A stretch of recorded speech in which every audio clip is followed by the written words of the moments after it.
खुलुमबाय स्टुडिय'आव उदांस्रि मुसाहारि चिराङाव फिन आरोबाव आयेन बेरेखा मैहुर खालामग्रा दुथां सुबुंखौ हमनो हादों।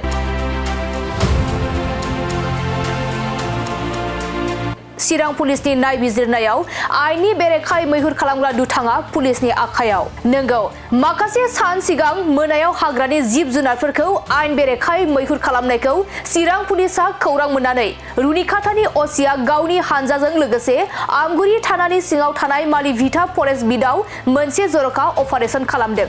बे अपारेशन खालामनाय समाव सासे मैहुर खालामग्रा थामहिनबा राकेब नार्जारिखौ हमनो हायो। लोगोसे आयेननि बेरेखायै मैहुर खालामग्रा दुथां सुबुंनिफ्राय आखाइजों बानायनाय गंनै राइफल, गंसे कुख्रि सिखा, थैनाय दावरायनि गांखं फुनाय गोथै सह मोन 100 दावरायनि गांखं, सन्देह गोनां बेरफुग्रा पाउडार, प्लास्टिकनि बथल, गड़ 127 मुलि महरै बाहायजानाय फिसा फिसा बेरग्रा बलफोर, मोनसे गोसोम गाबनि बेगखौ आयेन बेरेखायै मैहुर खालामग्रा सुबुंनिफ्राय हमनो हादों।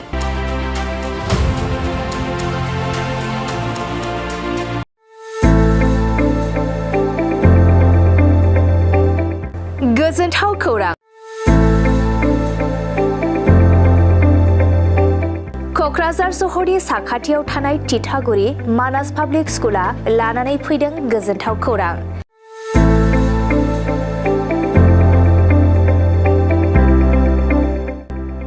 मानास पाब्लिक स्कुला गुन गोनां सोलोंथाइ बोसोरनि नार्सारिनिफ्राय थाखो 9 सिम फरायसा फरायसुलिफोरनि गोदानै 2026-27 मायथाइनि गोदानै मुं थिसननायनि खाबुफोर होगासिनो दं।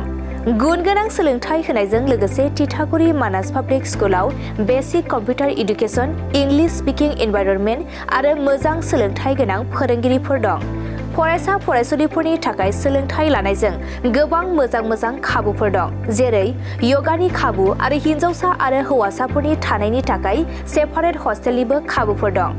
नोंथाङा आबुङै मिथिबावनो थाखाय थोंजोङै नैबे 600083286000489621 आरो 9101008849 जानबुं नम्बराव खौरां लाहरनो हागोन।